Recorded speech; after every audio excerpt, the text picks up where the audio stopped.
Hi everyone, my name's Eric and welcome back to another episode of Behind the Whistle. Today we are refereeing the lowest level of English football. We're refereeing Cheltenham Saracens thirds versus St John's FC.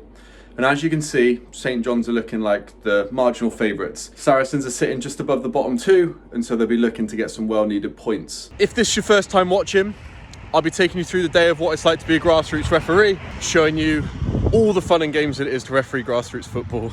I'm just off on my morning walk to get the legs going before the game, pop to the shop to get some food and drink for the day.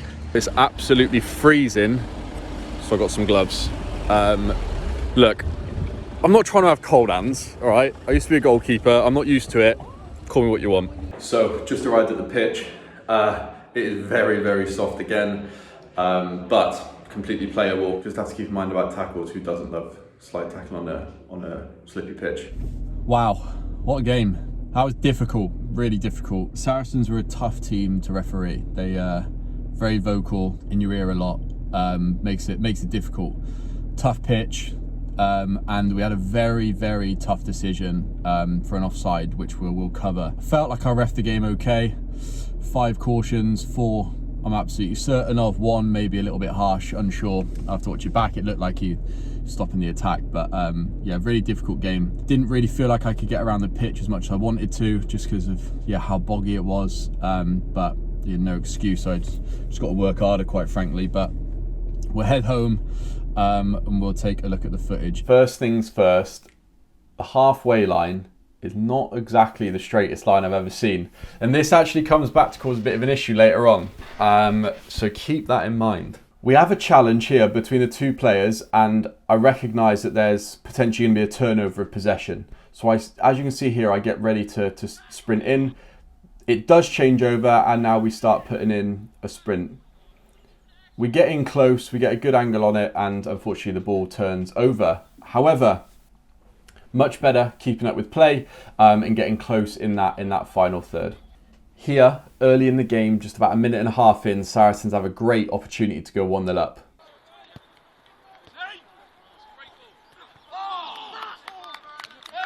So shortly after, we have a goal kick. Let's take a look at what happens.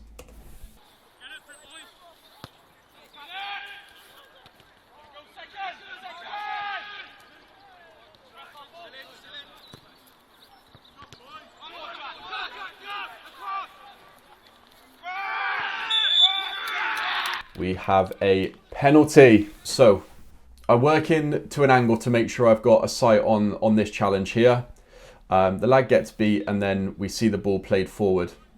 It ricochets off, and immediately I realise that now we're going to have a 2v1 situation. So we need to be getting in close to play. I sprint in. The lad tries to clear the ball, misses it, kicks him, and yeah, it is a foul. 1-0 Cheltenham Saracens. So here we have our first card of the game. Saracens have got a free kick out on the right hand side, and the ball breaks quickly. Let's have a look.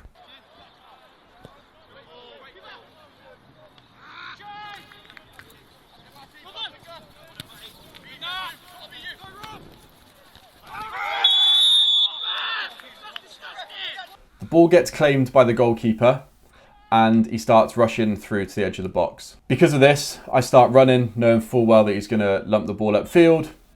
As he does, we recognise that there's going to be a challenge for this ball. Now, the reason I'm not fully sprinting into this area is because 9 times out of 10 here, the defender's just going to head the ball back, and this fullback's just going to play up. So we don't want to get in too close to play, especially as they clear it. It's going to be landing in this area, so we don't really want to be there. As the ball comes in, the blue player challenges, and as you can see, he kicks him in the chest. Player goes down holding his head, and we give a yellow card.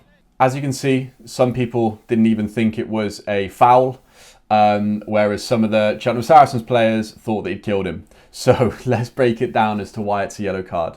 When we think about whether to give a card, we must ascertain whether we think it is what we call careless, whether we call reckless, and whether what we call serious foul play. For me, this is a reckless tackle, and a reckless tackle has to be a yellow card. Reckless is when a player acts in a way that kind of disregards the safety, the danger, or the consequences of the opponent. Serious foul play is defined as a tackle or a challenge that endangers the safety of the opponent or uses excessive force or brutality.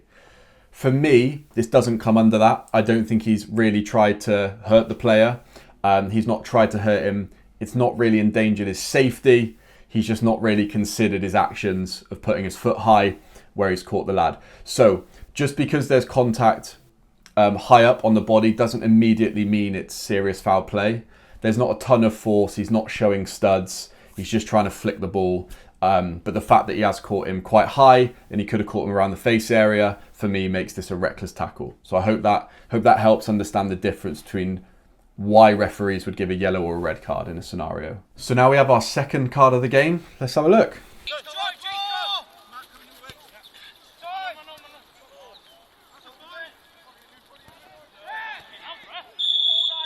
This one is clear as day. So upon watching, you might be thinking actually he's come in two-footed there, but it's not quite. He has tried to pull out, and we'll see it. So the lad comes into the middle, and as he comes in, I've got a great angle on the tackle. He does go to tackle him, but he does end up pulling out. He doesn't extend his legs, but that causes him still to go straight through him and late. Yeah, he has tried to pull out, but he's still late. He still cleaned him out. This is still reckless play, so that is another yellow card. So here we have an interesting situation. Let's take a look.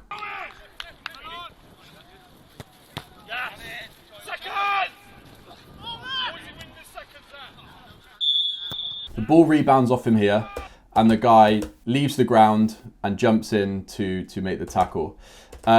He doesn't actually, from the camera you can't see, but he sweeps his leg around rather than, like straightens his leg out, lunges at it. He sweeps his leg round. He pulls out, misses the lad, and then they play the ball and lose it. So for me, there's no advantage. We'll bring it back. For me, I've had a word to tell him to be sensible. However, this is definitely a yellow card. This is reckless play.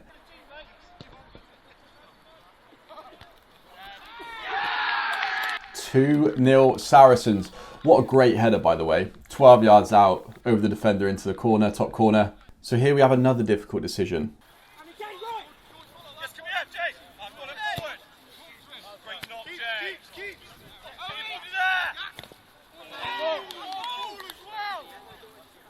The ball gets absolutely lumped upfield.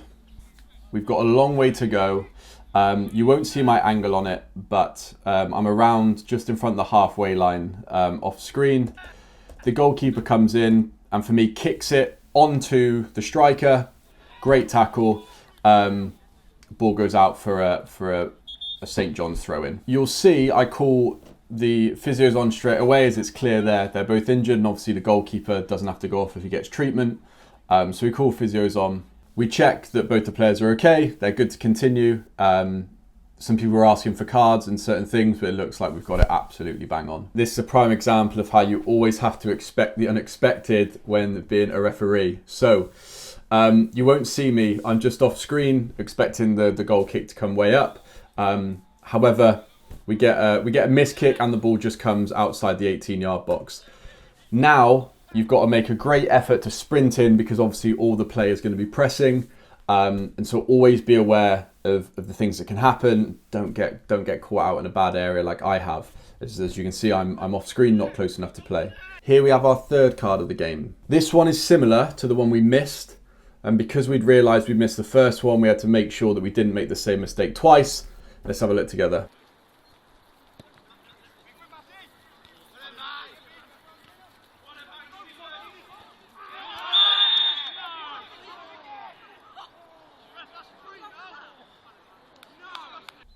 So you'll see the complaints, and it's understandable as I haven't given the first one, but two wrongs don't make a right, so we give this.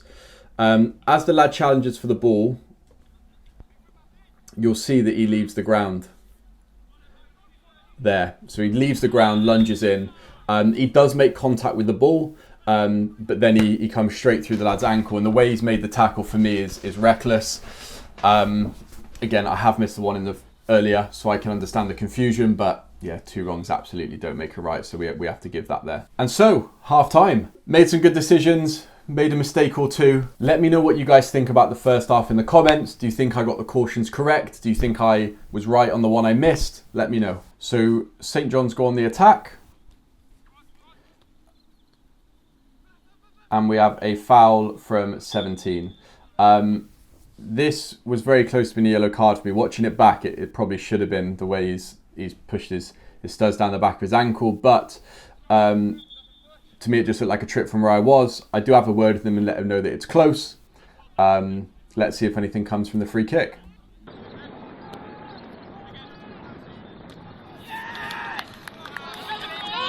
And it is an own goal. That is 2-1. So here we have a very controversial decision. Let's see what happens.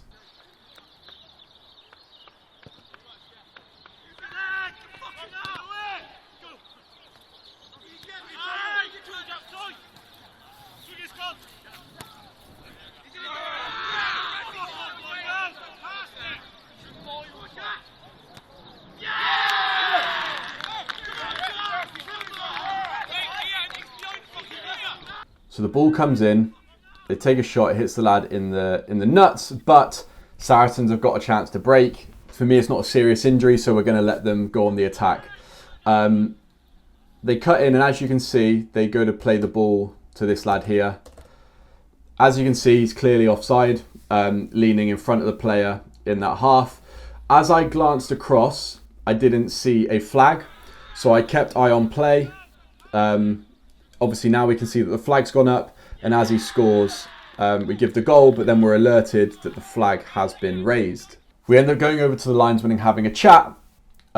We come to the conclusion that he was offside and that he was in the opponent's half, and so we give it. The Saracens captain comes up, starts complaining, etc. Naturally, he's upset, and he tells me that we'll see it back on the camera. And we have seen it back on camera. He's offside. However, we do explain to him that from my position, I can't be 100% certain if he's in his own half or not. The linesman's in the best view possible. There's no reason for me to think he's not telling the truth. And as we can see, he's got it absolutely bang on.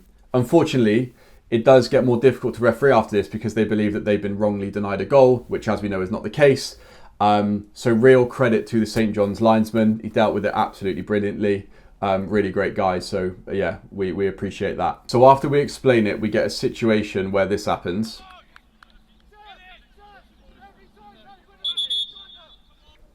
So this happens quite often in grassroots football, and it's something to be aware of.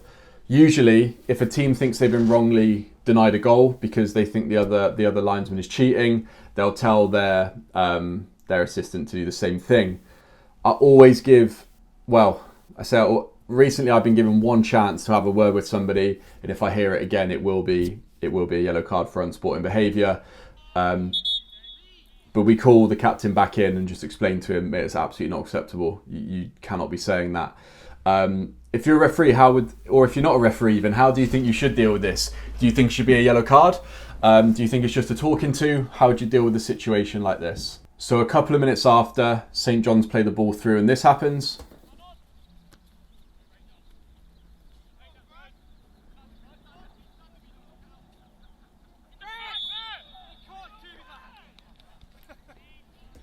As you can see, the captain is clearly still frustrated. He doesn't believe it's a foul. But as we can see from the clip, it's a push in the back, not shoulder to shoulder. So as we see here, he goes into the back of him, which is absolutely a foul.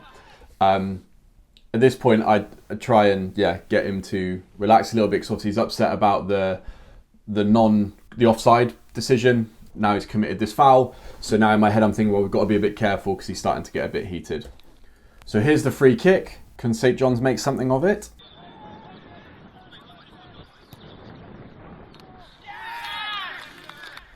Another own goal. So 2-2. So now that it's 2-2, there are things I have to think about as a ref, right? They believe they've been wrongly denied a goal. They've conceded 2 own goals. Players are starting to get frustrated. So we now have to be very careful about how we manage the rest of the game. Things like this, it's very easy for it to get out of hand. only takes one tackle, one little comment, something like that for it to boil over. And so from this point on, I feel I'm a little bit more, I guess, strict on what's happening, as we don't want the game to boil over. So we have a throw in for Saracens, and then we got our 4th card of the game. Can you guess who it is?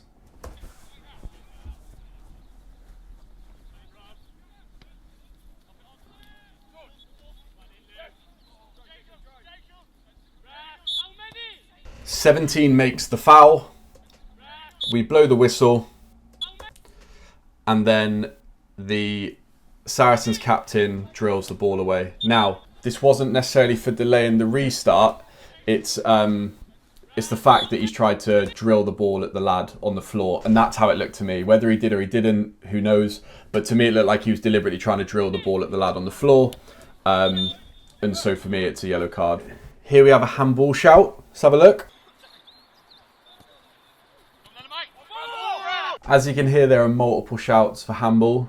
Although this may look like handball, it's not. You cannot give a handball if the ball strikes the arm after hitting another body part. So as we can see, the ball comes in, he controls it with his foot, his arm's in a natural position to control it. The ball pops up and hits his arm. It falls to him to control, but because it's come off his foot first, it cannot be handball. Here we have quite an interesting sequence of events. Let's watch it.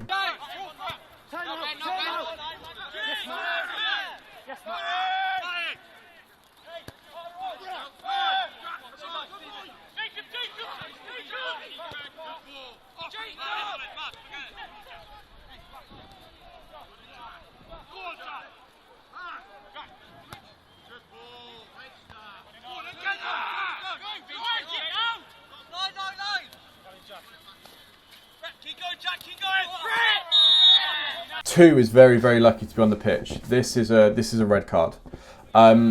So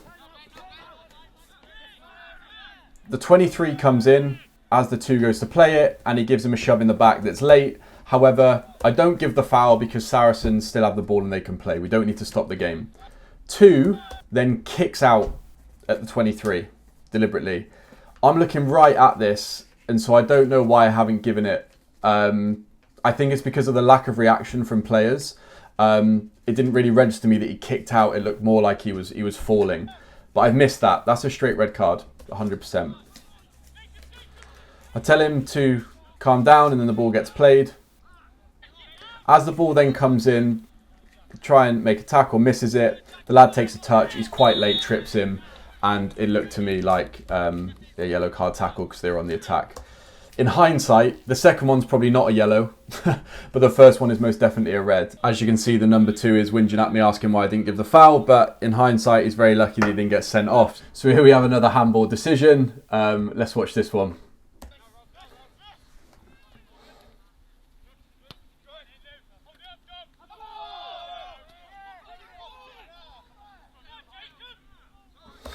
So as you can see, people are not happy again. But unfortunately, obviously most players don't know this rule, but if the ball, as we've already said, comes off another part of the body first and the arm's in a natural position, it cannot be handball. So as the ball gets played into the 16, we see that it bobbles, he miscontrols it, it hits his hand, and that is not an offence. Because he's tried to control it first and his arm's in natural position, no handball. Players will whinge all they want, but if you're a referee out there, these are not handball situations, and people need to be educated on the rule. We don't give the handball, play carries on, and let's see what happens.